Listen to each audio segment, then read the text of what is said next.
Hi, everybody. You're listening to the Oneness Junkie podcast, hosted by me, Lydia Smith, a self-proclaimed Oneness Junkie. Oneness Junkie is a place to be inspired, encouraged, and supported. Learn from the individuals who are working to make the world a better place. Let's meet today's guest. Hi, everyone. It's Lydia with the Oneness Junkie podcast. I am so excited to introduce y'all to my guest today. I've got Federico Marques here. Hi, Federico. Hey, Lydia. How are you? I'm doing great. It's so exciting to have you on my show today. So basically, you guys know, if you've listened to any of my episodes, I like to start off by telling the guest and the audience whether I know my guest or not. And today, I actually know my guest really well. We have worked together over the probably like 13 years total, but we haven't really worked together for the last almost 2 years. So I invited Federico on today because I want to talk about some very important things that he's working on. So many of you know that the reason for my podcast and why I started it is because I wanted to start highlighting individuals that were using their time and their talents to basically make the world a better place. I just thought it'd be fun to see who all is out there doing amazing things and then highlight those people. So I feel like Federico qualifies. So we're going to dive a little bit deeper in why I think he qualifies for being able to use his time and talents to make the world a better place. So I want to see, Federico, if you'll just start out by giving the audience a little background about where you're from, where you came from, kind of what you've done, all leading you up to this point for this conversation today. Oh, okay. No, happy to do so. I'll try to keep it as short as possible. It's been like We'll do the nuggets. How about the nuggets? The nuggets. All right, there you go. Well, hey, I was born in Texas, grew up in Clute, Texas, which is a very small town south of Houston. Graduated, got a tennis scholarship, went to University of Houston. And next thing you know, I'm working at Bayer as an intern at Bayer in Baytown, Texas. And because of a health issue, it was actually due to weird allergies that I got. Next thing you know, I'm doing a little bit of work at Stennis Space Center with NASA.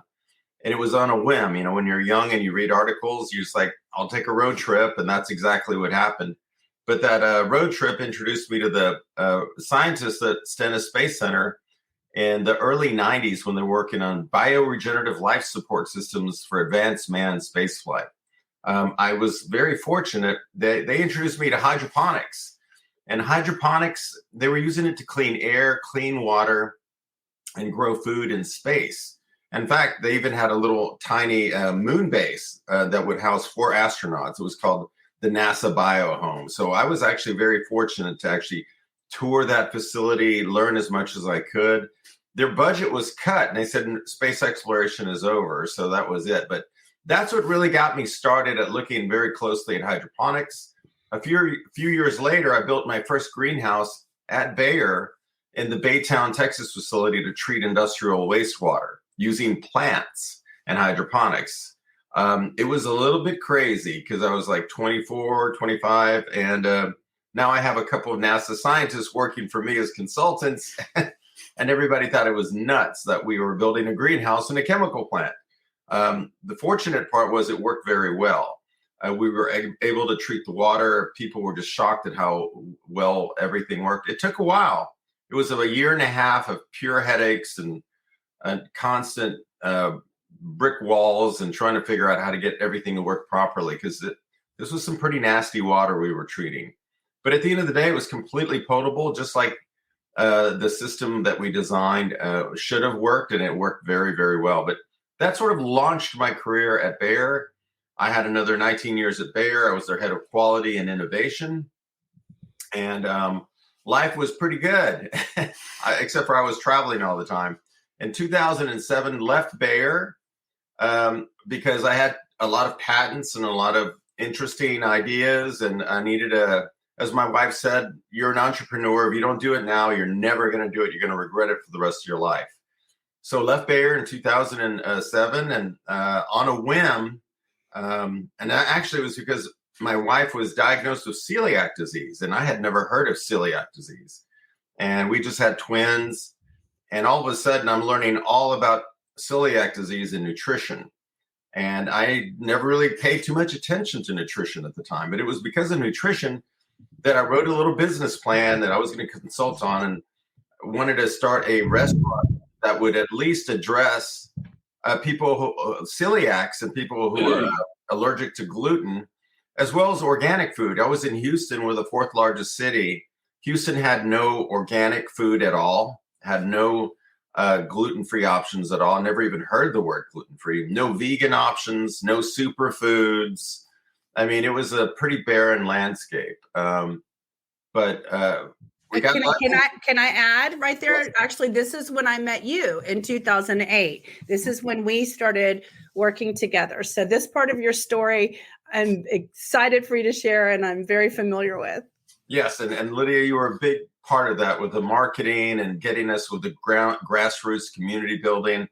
So appreciate everything you did, because that we were doing something really new. I mean, no one knew exactly what the heck we were. It's like, what is it? A vegan restaurant? Is it? What's this gluten thing? What's celiac?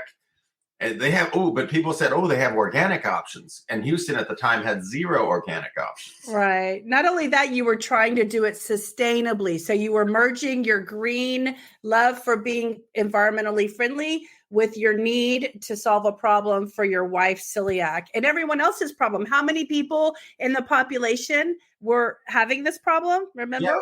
Yeah. When I did the research, remember, I'd never done a restaurant before. I had no interest. Actually, I was going to consult on the project, but the investor said, you wrote the business plan. This is your plan.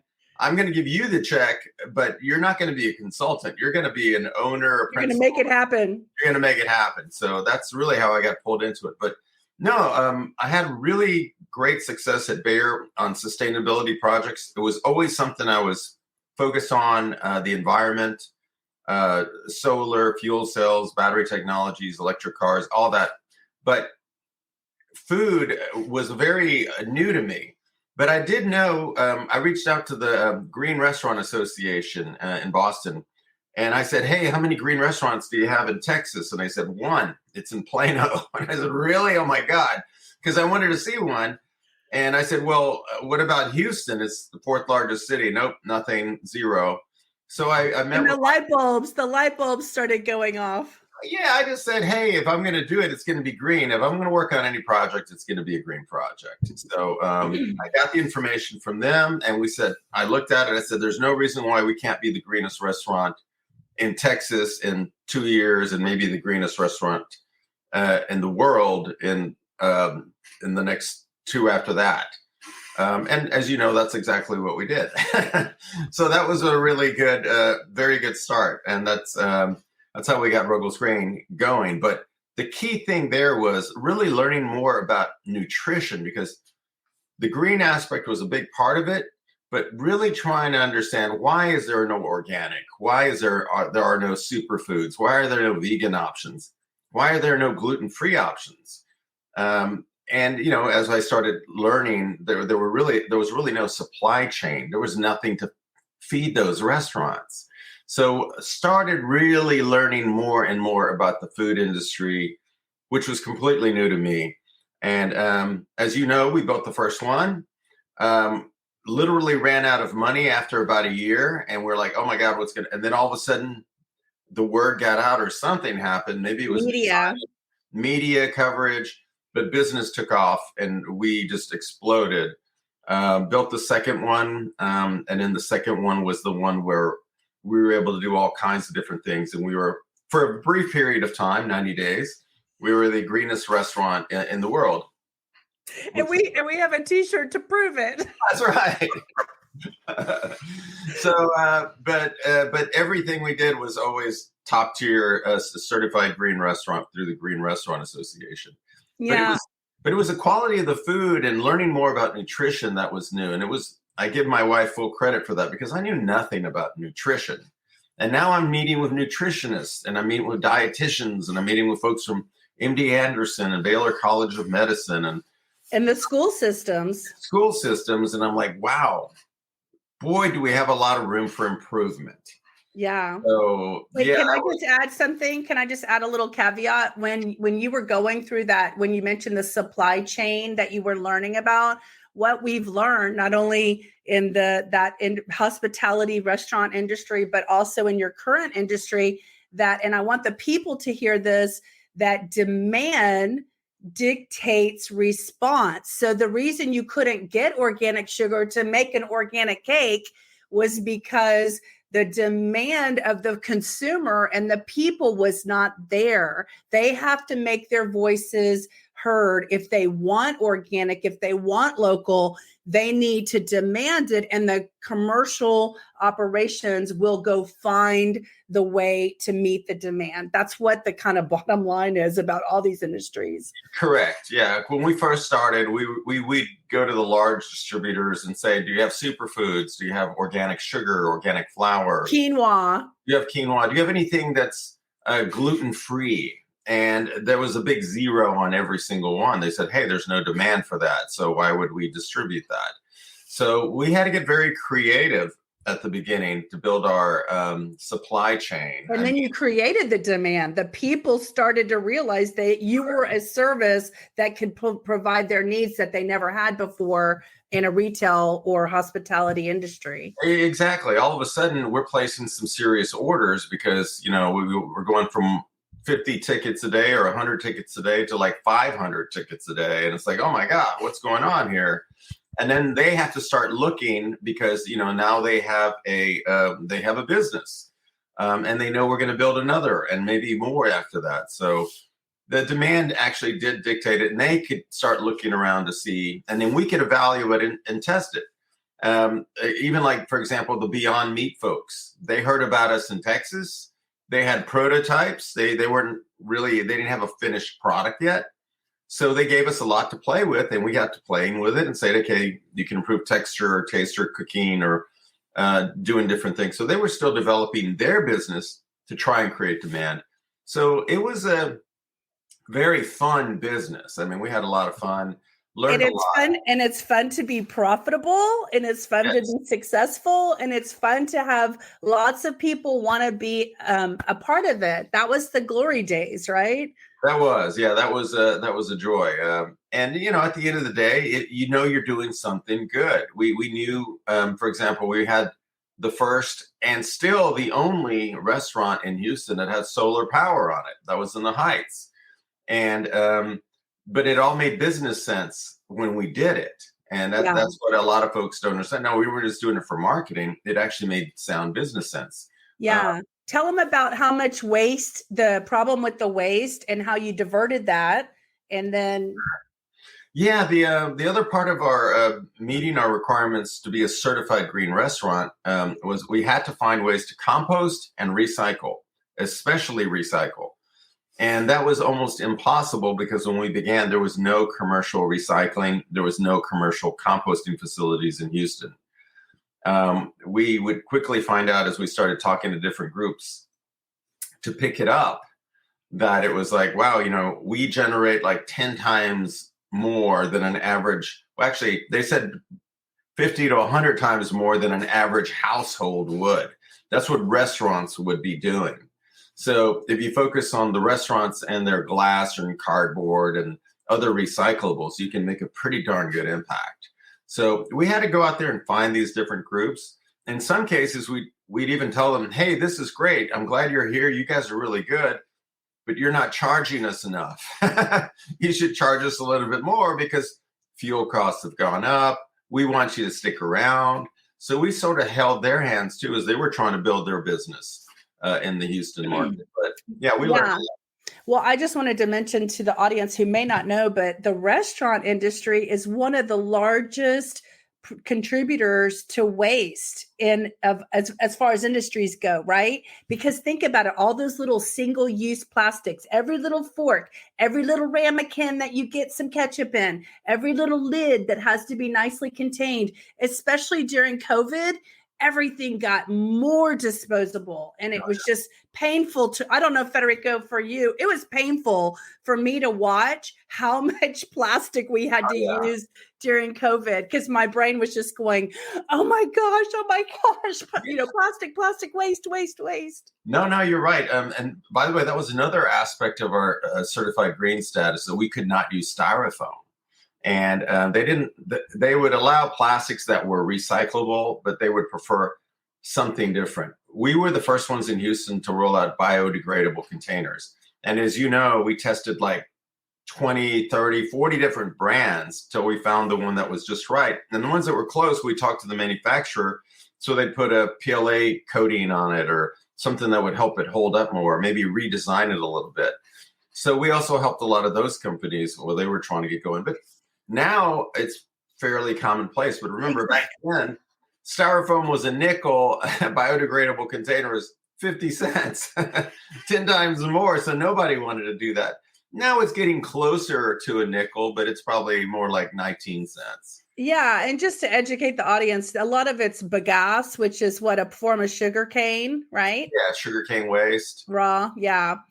So I remember at one sustainability festival, I grabbed one of our cups and I started to put hot tea from the path of tea in it. It just dissolved in my hand. It just went, it went everywhere. And I was like, oh, I forgot these are not plastic, Yeah, that was probably a corn-based polymer prototype we were testing. I know. It was so like, what a lesson. My hand was burning. And anyway, I was like, I never did that again. Yeah, it's great. Great for cold drinks. Let's avoid the hot ones.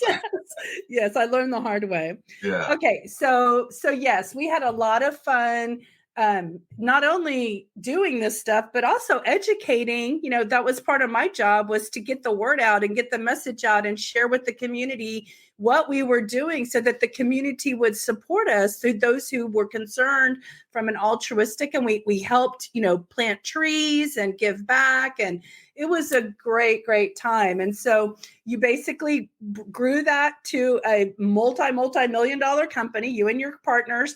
And then somebody wanted it, right? So you ended up selling it in 2016. Yeah, in 2016, we had 5 units that were operational, every one profitable, and we were working on our 6th store in Cyprus. For a variety of reasons, it was really time to move forward and move on. And the main thing I wanted to focus on was hydroponics, because we were growing some things hydroponically, but in a very small scale. I just felt that the promise and the future for hydroponics was much, much greater. I just see that there were so many issues happening with climate change, and it seemed like hydroponics could really address a lot of those issues if it was done on a massive scale. But that technology was just starting to emerge in the late 2000s for commercial food production. Yeah. And let me just add that you were sharing with me the other day when we were talking about it, that while you were in the restaurant industry, you were asking for, y'all ran out of product and microgreens, and you're like, okay, where can we get some microgreens? And then that's where the light bulb went off, when you couldn't get microgreens in your own Texas state, So tell that little story real quick, because that's what got you to go want to produce something where you saw that there was a supply chain issue, right? You're trying to solve not only supply chain issues, but then you ended up figuring out how much nutrition was involved. Yeah, one of the things that we did, and we didn't have to do it, but I just felt that it was important, was try to have a healthier, better tasting menu. Focus on the healthier, not just gluten-free, but also superfoods. So we were looking at hemp, we were looking at quinoa, we were looking at acai, we were looking at microgreens. The problem was there was really nothing in Houston on it, like a large scale. I had to import hemp from Canada directly from the maker. Microgreens, we had nothing. We found a group in Colorado that would ship them to us, but they only had one. It was daikon radish, nothing else.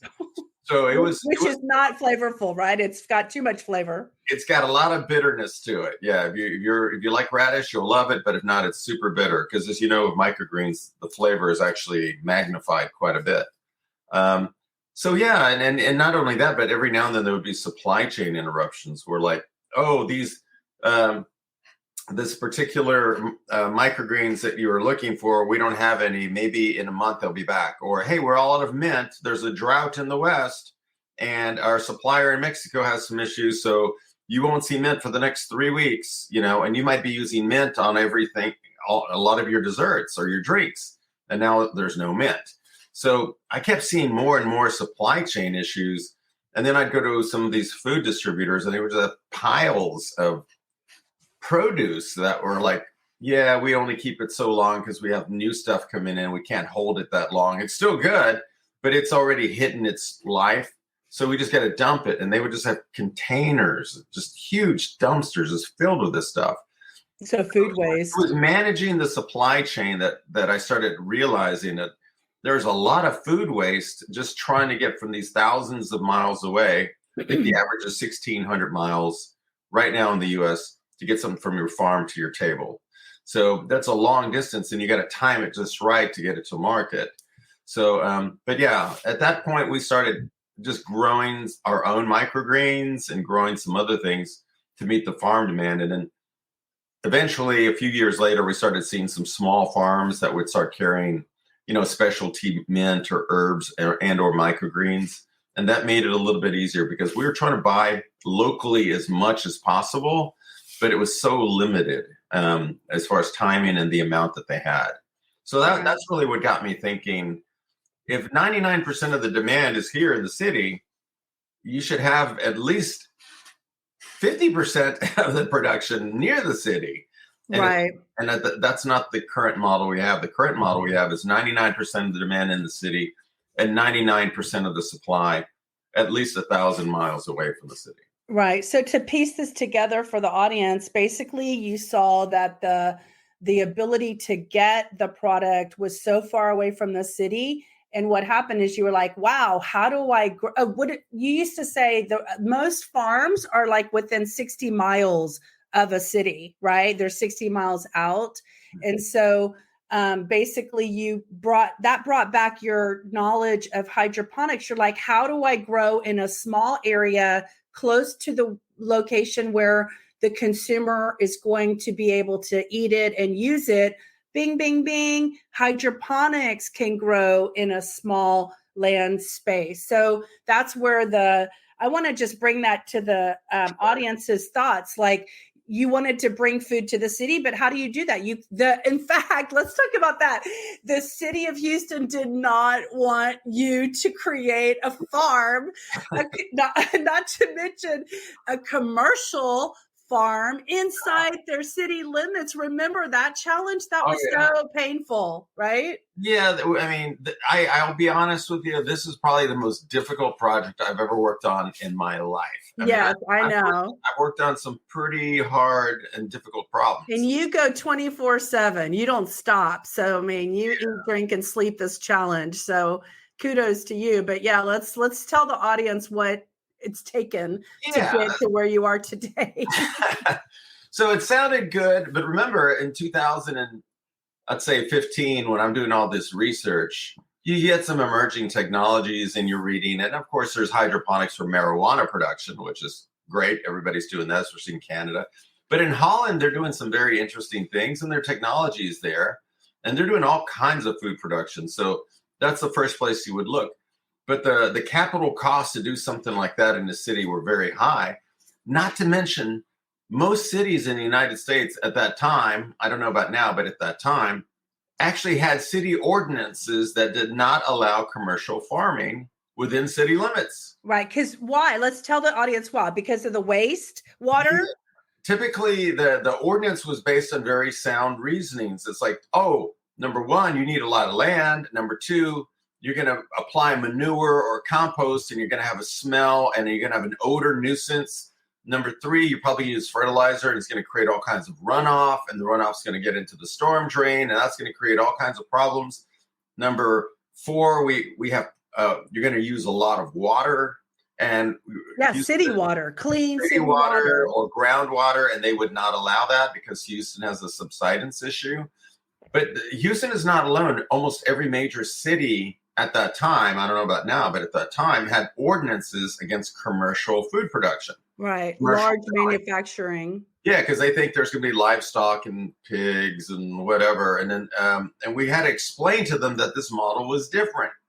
And We're growing on tables. We're growing above ground. It's like a big nursery, and it's hydroponics. And I had to explain what hydroponics was. And so, but all the water you're going to use, I said, no, hydroponics uses a fraction of the water. I know. And at this point, you're basically educating the mayor. Remember when? Yeah.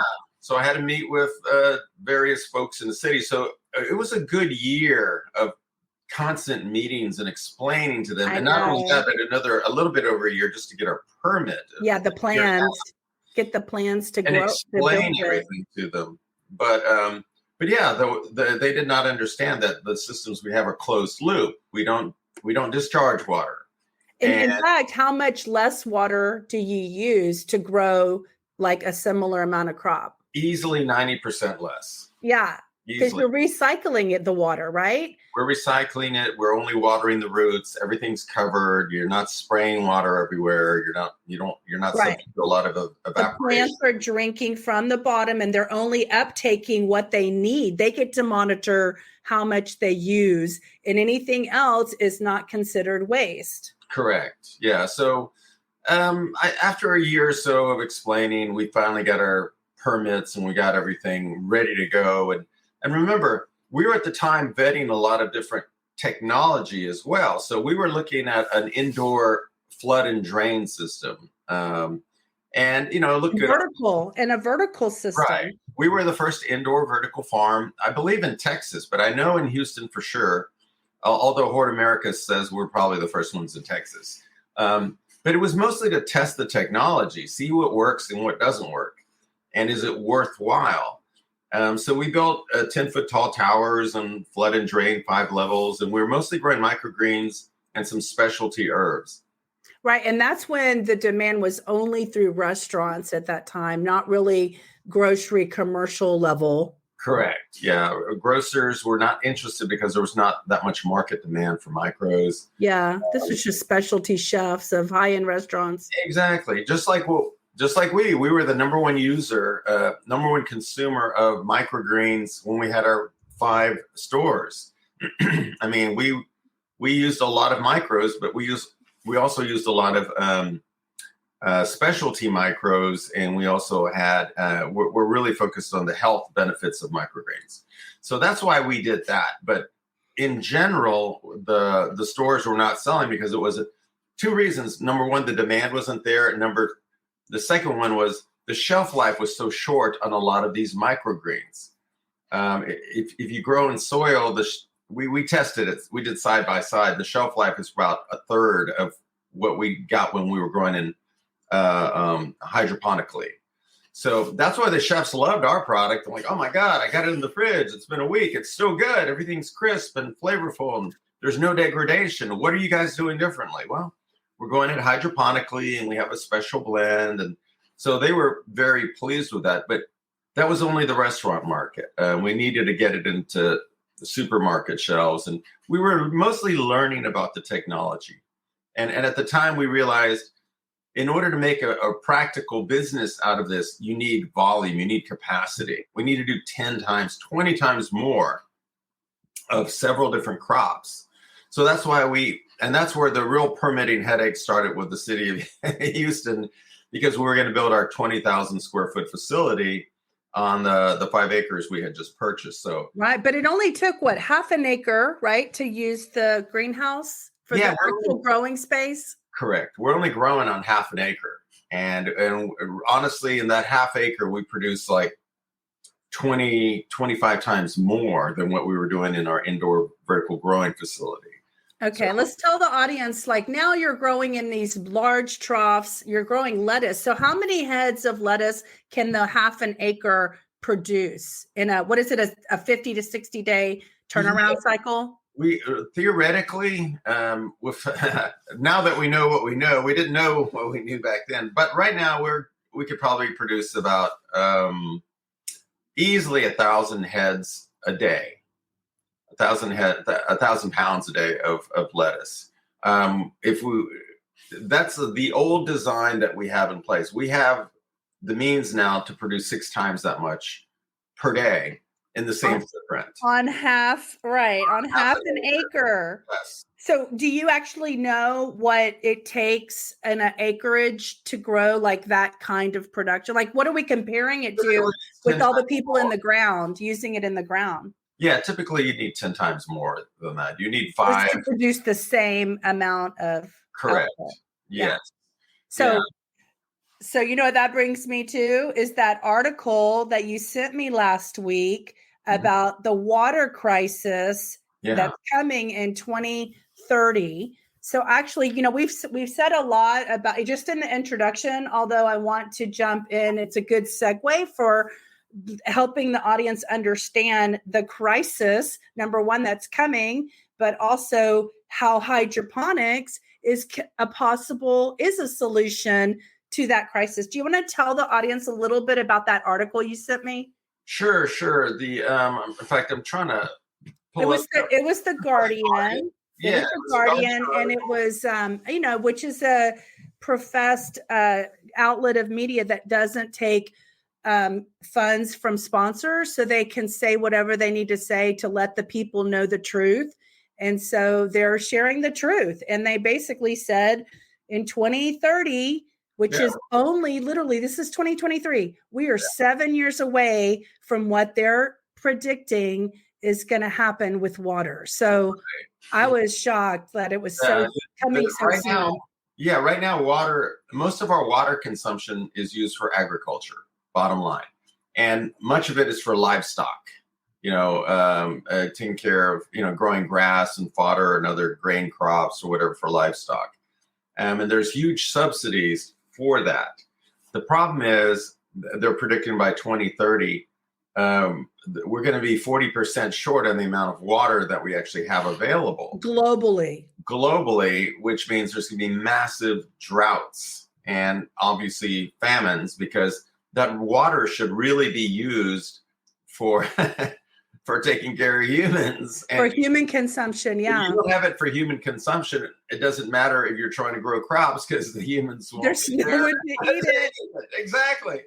So it's like, so they have to do something. The issue right now is just the current technologies are incredibly wasteful.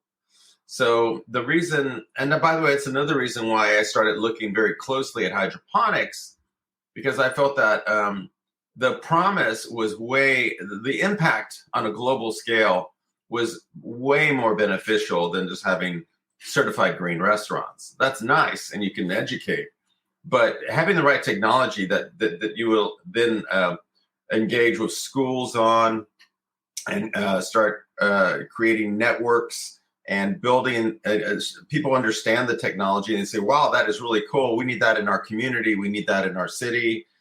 All of a sudden you can address a lot of those issues, not to mention, you know, growing locally, you have all kinds of positive aspects where you don't, you're really starting to reduce the amount of climate impact and especially greenhouse gas emissions that you're generating compared to the conventional way of doing things. Right. For transportation. For transportation and just logistics. General, and even just the normal process of plowing the earth and doing all that. We like to say we're very, we are definitely better for the earth because we don't touch the earth. We just grow on top of it. We never plow it. We just leave the earth alone. You don't till the soil. And there's a lot of carbon inside the soil that when you till it, it escapes, right? Because that's a way that the earth supports itself, is by absorbing the carbon, so we don't have to. Human life. I do want to address nitrous oxide emissions are all generated by normal tilling, so we don't do any of that. Yeah, I want to just mention part of the article said that the reason that agriculture is one of the more wasteful forms of the water system, you know, the water processes, is because as it's subsidized, the agricultural industry is not motivated to fix their leaks or to find solutions, because they're just putting a Band-Aid. Well, the government will pay for our water. Let's just not worry about it. Let's leave that problem for someone in the future when it's really a problem. and so what I wanted to highlight you is because I recognize that your passion and you're bringing all your history and your experience together is coming together in a moment in time when the world is going to understand the problem that you're trying to solve.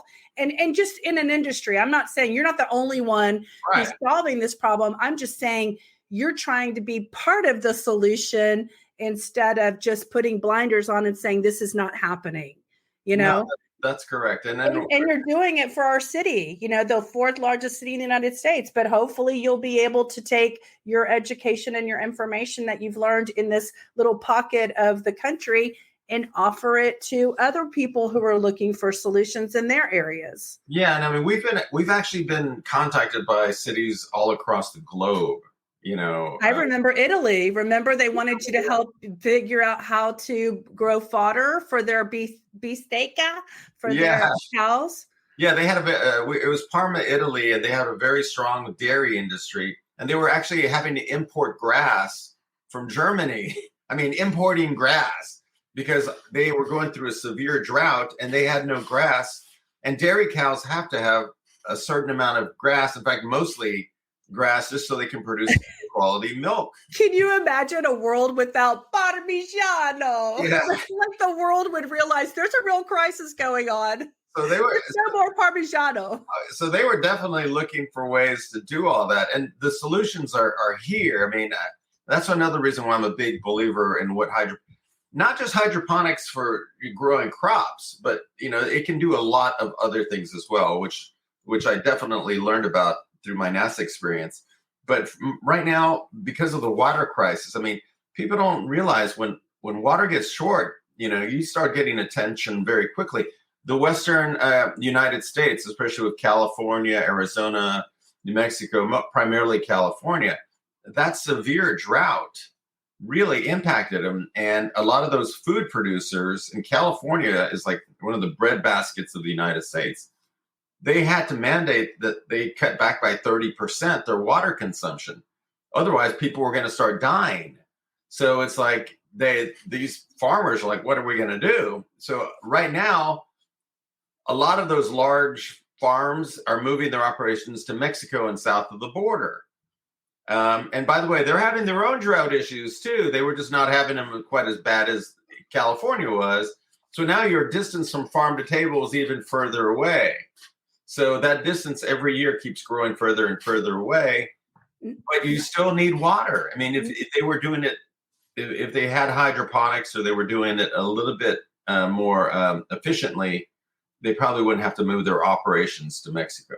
The other thing you don't think about is when your organizations are not quality controlling your crops and some other countries' mechanisms are either controlling or not controlling the quality, then you lose the ability to know and trust what you're getting. So buying local, knowing your farmer, knowing what they're committed to, these are all reasons to know your farmer. No, I totally agree. The good thing about it is a lot of these credible organizations, south of the border, they are definitely wanting to earn their place, but still it's such a long distance to produce there and then move it all over here to carbon emissions and just getting here.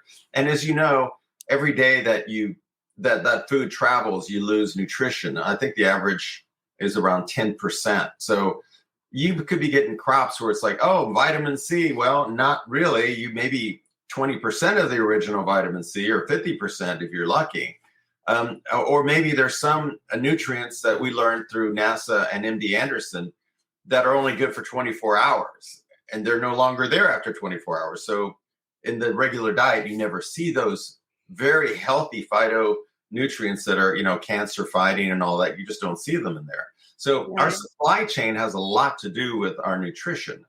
Not to mention, like, remember during COVID, everybody was worried about how many hands were touching, the product before it got to you. Like there's just less touching and less manipulation of a product if it's coming from a closer distance versus like further away. You can't control it as much.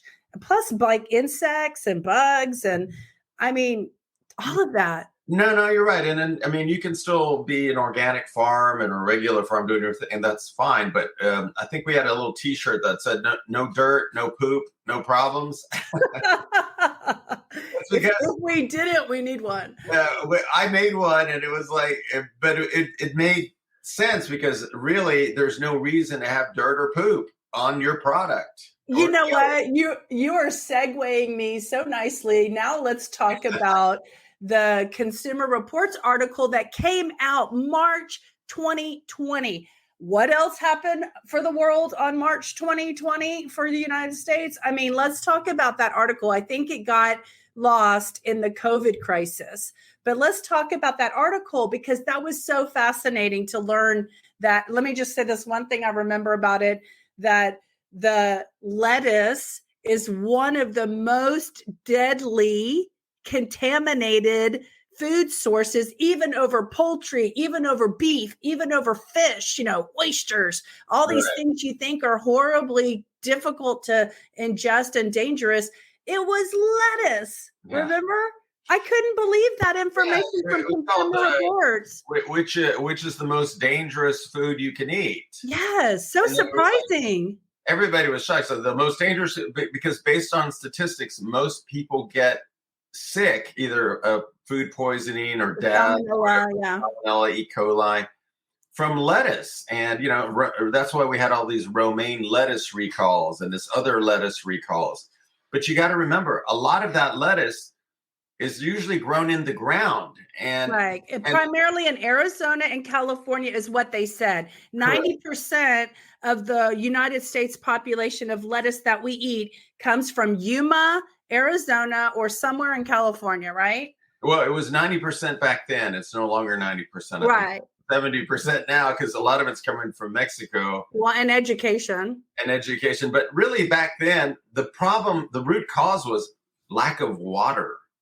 So they were looking for water sources to irrigate the crops. And that technology, they don't water the roots, they top water. So it's like, oh, it's dry, they spray or whatever. And if you don't have really clean water, whatever spray you're going to get is going to get entrenched in that that lettuce head. Let me add, you just said clean water. What I remember about the article is, everyone's driven by a farm on a road trip and they see these big sprayers, spraying lots of land, lots of crop, but they were getting a lot of that water from irrigation from the Colorado River. So whatever is floating around in that river is, waste from animals, deer, elk, birds, whatever, is all being sprayed, top water sprayed on top of your crops, right? And so that's why hydroponics, who uses clean water typically, is the safer, option. But basically, that's one of the ways that the lettuce gets contaminated, right? Yeah, Consumer Reports pretty much at the end of their article said, we highly recommend greenhouse grown or hydroponically grown produce for safety reasons. Because when it's out in the field and out in the open and you don't really know what the water source is and it's sprayed on top, but remember, it's still out in the open. Things can happen when it's out in the open. Well, the deer, animals. I mean, I remember they talked about having guards with guns killing the animals at night so that they don't go onto their crops. I mean, that's crazy. Exactly. They'd eat up all the crops, especially wild boars and things like that. I mean, think about PETA. If PETA really knew how that lettuce was grown.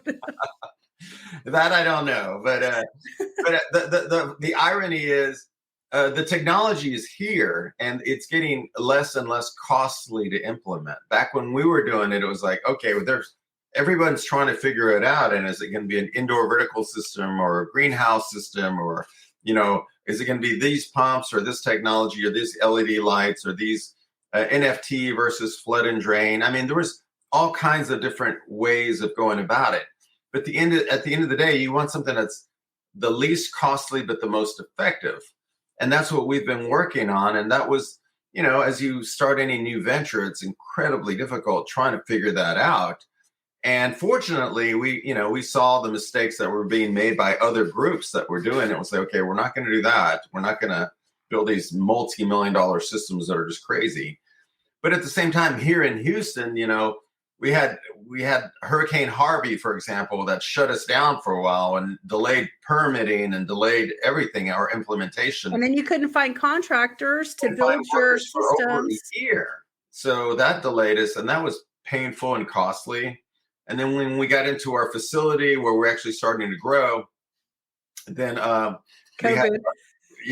COVID. We had our grand opening was scheduled for COVID. It was like our grand opening was supposed to be April 2020. All the contracts we had looked great, and all of a sudden they disappeared like in 2 weeks. They're gone. Wait, let me put that into perspective. We primarily were servicing the chef, hospitality, hotels, and restaurants. And I was responsible for the relationship between the farm and those customers.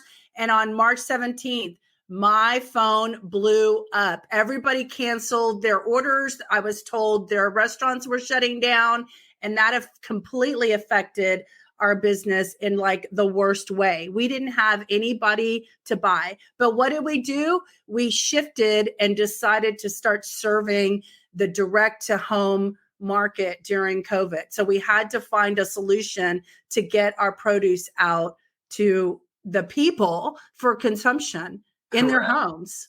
Yeah, so it was a major shift because we were already speaking with distributors, some fairly large distributors, and I would say at least 60% of their base were restaurants and bars and hotels, so they were impacted as well. They couldn't buy from us if their customers were closed. So it was just a really painful time to so painful. Get anything going. It was like there was no income month after month after month, just trying to figure out how to pivot as quickly as we could and keep the doors open. Meanwhile, we're still doing R&D to find out ways to scale the technology and what works and what doesn't work.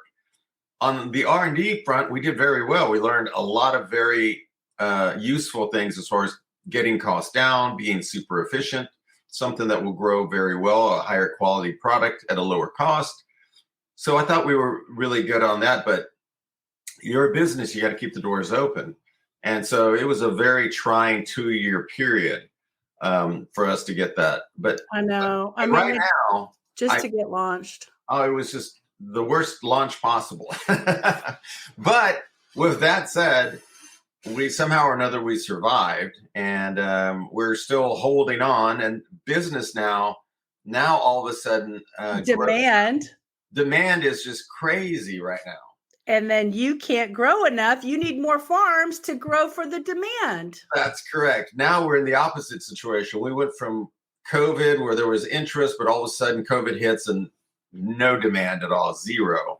So now like huge demand. People are starting to understand more about hydroponics. Schools are contacting us every day wanting to learn more about hydroponics. Not just schools, but whole independent school districts are contacting you. The whole district is wanting to know. When I was there, we had the largest school district, HISD, come visit and saw the vision for education, not only nutritionally, but also on sustainability information. Correct. And it's interesting because, during COVID, we kept getting calls from schools and we had no idea why they would be interested in what we were doing.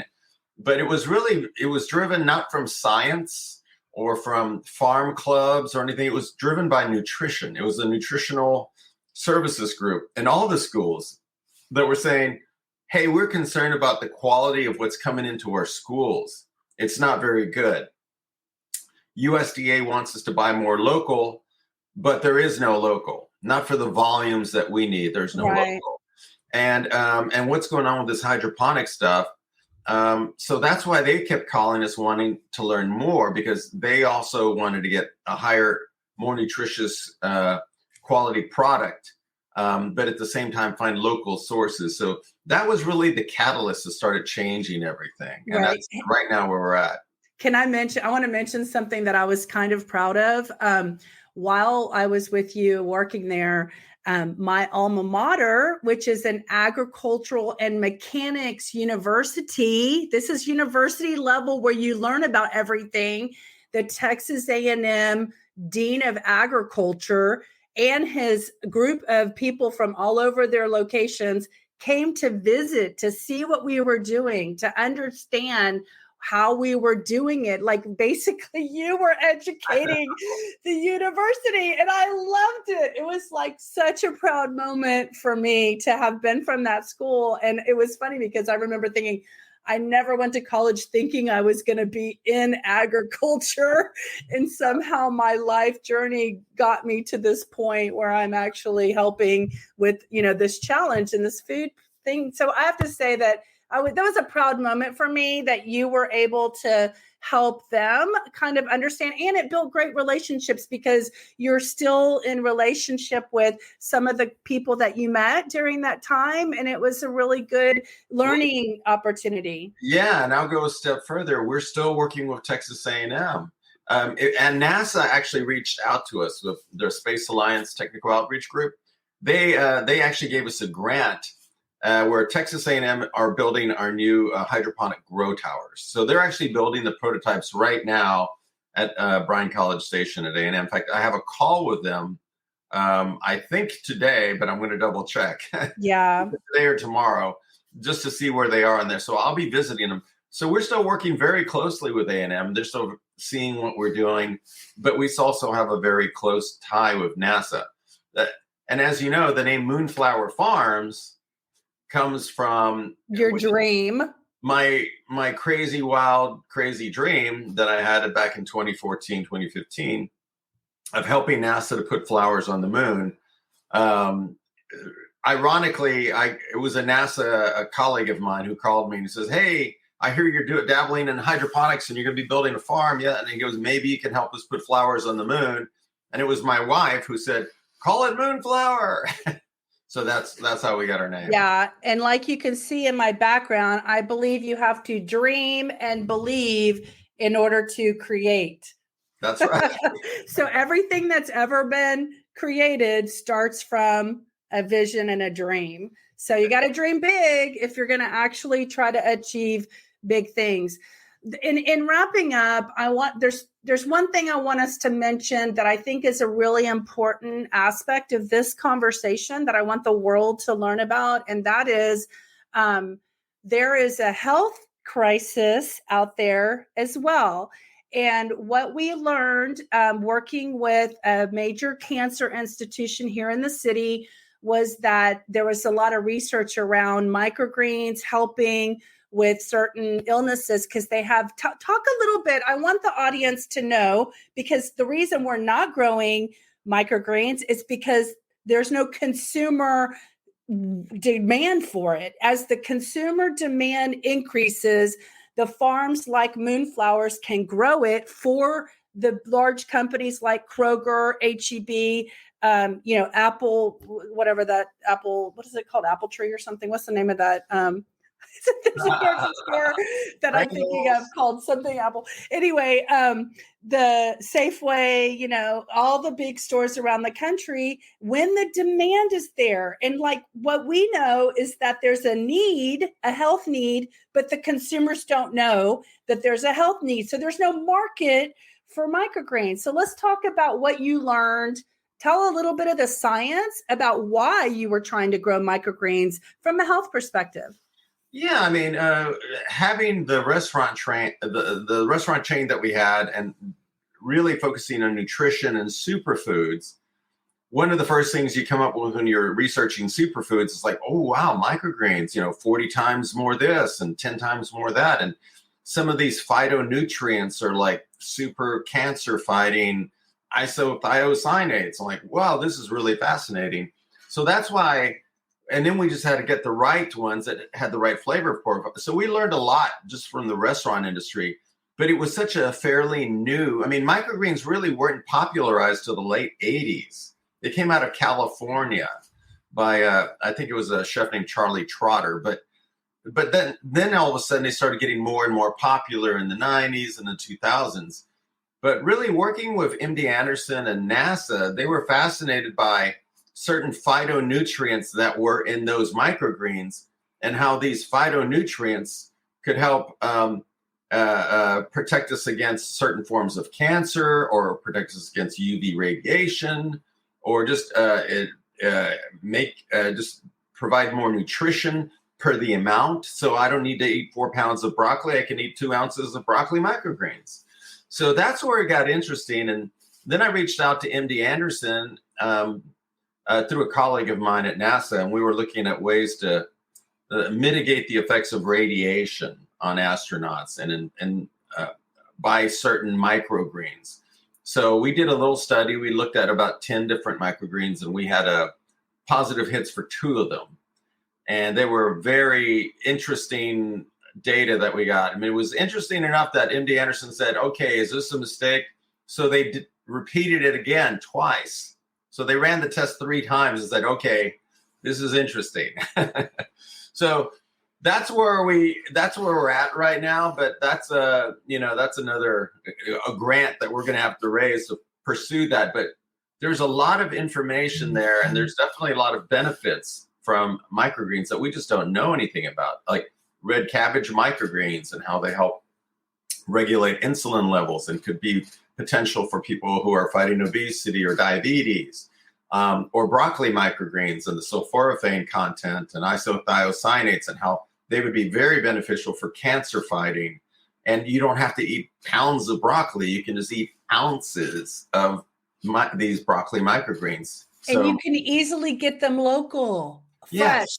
The fresher they are, the more powerful they are, right? Nutritionally. That is correct. And some are better live than cut, because sometimes when you cut crops, certain enzymes get produced and it tells the crop, okay, it's time to degrade. And so a lot of these healthy phytonutrients start to disappear within a 24-hour period. So we learned that too from the study. Right. So right now we are actually selling microgreens in the Kroger locations that we're in now. Some stores are actually, because of the demographics, are actually doing pretty well.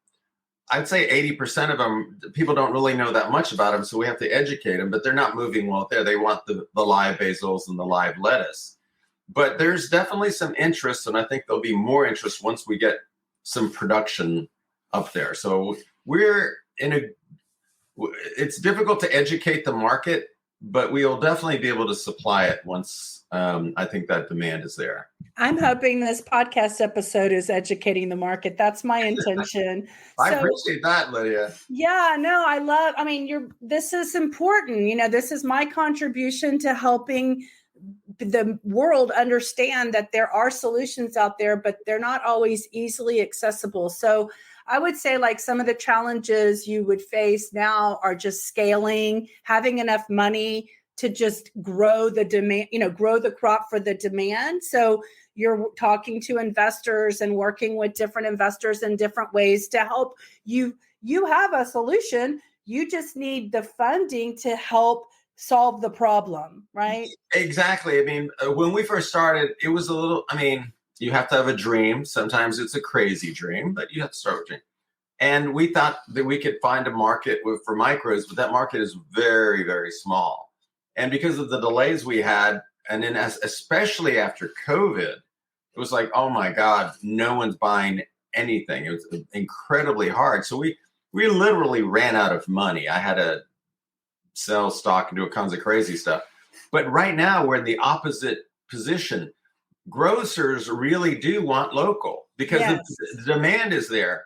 Well, and I'll just say COVID helped wake up the grocers that they need a local supplier, because when they were trying to get their product during COVID from California, they couldn't get anybody to deliver it. So they had nothing to sell. That is correct. And you're going to see more and more grocers changing their entire supply chain away from these big mega farms to local, regional, or city farms. Right. We've been talking to a couple different grocers for the last 2 years since into 2021, and they're definitely starting to make those changes now.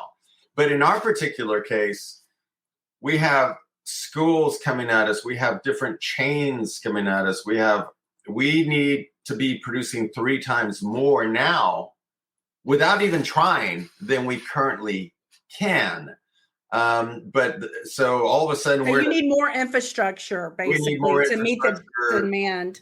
Correct. Because we definitely have demand. We positioned ourselves well. We learned a lot working with the Kroger stores that we've been building on, and also talking to these other groups. So now it's like, okay, now the demand is really starting to grow, and we have other chains that are interested, and it's like, there's no way we could produce what they're looking for right now.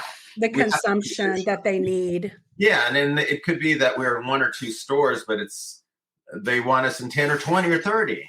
Yeah, without saying any names, I remember this one particular scenario where they wanted, they were selling, was it 30,000 heads a day that was going out of their grocery store? Right. And right now we can do 1,000 heads a day. Right. So you need more farming, growing systems. But the beauty of it is we have now the technology to do that 5 times more in the same footprint without building anything else. So that's great. Now we're really making a dent, moving in the right direction. Right. So I know that I'm going to wrap it up here. I know that there's some wonderful consultants that have been in this business for 20 plus years. I know you're in communication with a lot of them, but I would have to say from just your 5 years, what has it been like since 2017? So almost 8 years now. Gosh, is that right? Is that right? It's 6 years. We're in 2023. Okay. 6 years. So that you have been through so much of the ringer that you have become a subject matter expert by default, just through a very short window of time, right? And so I'm talking to the Texas A&M professors and the NASA folks, and we've seen a lot. I mean, we've done it. We haven't theorized. We haven't read it. You lived it. We lived it. And really, when we started, I would say 90% of what we were reading online was wrong. So that was a shock. And you tried it. You tested it. I mean, because actually at the heart of you, go back to your story, you're a scientist. You like to test things. That's where you get it. You enjoy the testing and the learning, so you're testing all this stuff that everyone on YouTube or the industry is talking about, and it's not necessarily working for your way. Maybe not on a commercial scale. On a small scale, it might be cute. It might work nicely in your patio garden or something. Yeah, and give you a small mom and pop business, but you can't solve world problems as a mom and pop little shop out of your garage. No, you need some very reliable systems that do a variety of things, and there's a lot more to it. There's a lot more. If you enjoyed your time today, we'll have you back. We can talk about more specific, dive deeper into specific subjects and topics to create episodes around your knowledge base. But if anybody wants to get in touch with you or find you, what are some of the best ways they can go look you up online and connect with you? Yeah, LinkedIn is probably your best bet. Yeah, I'm on LinkedIn. And honestly, you can go to our website, moonflowerfarms.com. There's a way to connect through our website, moonflowerfarms.com, or you can send an email to info@moonflowerfarms.com. Okay, perfect. Is there anything that you'd like to say to the audience before we go, or anything I didn't ask you about or cover that you think you need to mention? No. I really appreciate you reaching out to me, Lydia. And like I said, we're doing some very innovative, very cool things. And like I said, it's a totally different position going through crisis mode of everything just disappearing to like, oh my God, demand is crazy.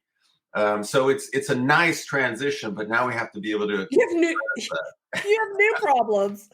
Exactly. Now it's like, oh, we have a demand. We need supplies so bad, and I'm working on that. But I will say this: I'm a firm believer that by 2030, every major city in the world is going to need hydroponics, either inside the city or outside the city. Nearby, right? Nearby. I would say less than 100 miles away, you're going to have hydroponic facilities, and they're going to be everywhere. They solve too many problems for climate change. They solve too many problems for water consumption, which is a huge problem that's coming at us very quickly. And they also solve huge problems in forms of the human population and food needs and nutritional needs. So I'm a big believer of that, and I think education is going to be the main force driving that. So that's what we're focused on. Yeah, I love that aspect of the business that you're doing now is you're educating the kids, the children about the growing process, and then the reason you want to grow this food. Why do you want to be in control of being able to grow your own food, right? Correct. It gives you more, ultimately it gives you more freedom of self and your dominion and your life.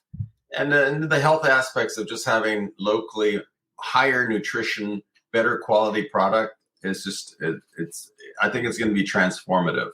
So we'll see. But 2030, I think it's just inevitable that every major city will have to have hydroponic facilities. Yeah. Well, that's a great wrap up. Thank you so much, Federico, for your time today. And I really hope that this message can get out at a global level and that people understand what our intentions were for talking about it.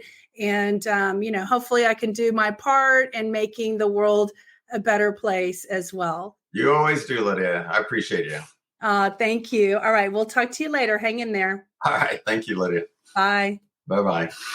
We've reached the end of this episode. If you'd like to continue with this inspirational journey, be sure to subscribe to the podcast so you don't miss out. If you are a self-proclaimed oneness junkie, get yourself a t-shirt and spread the message of oneness in your community. And finally, if you have a story to share or know someone that should be a guest on this podcast, contact us at onenessjunkie.com. See you next time. And remember, when we heal ourselves, we heal the world. Compassion starts with you and me.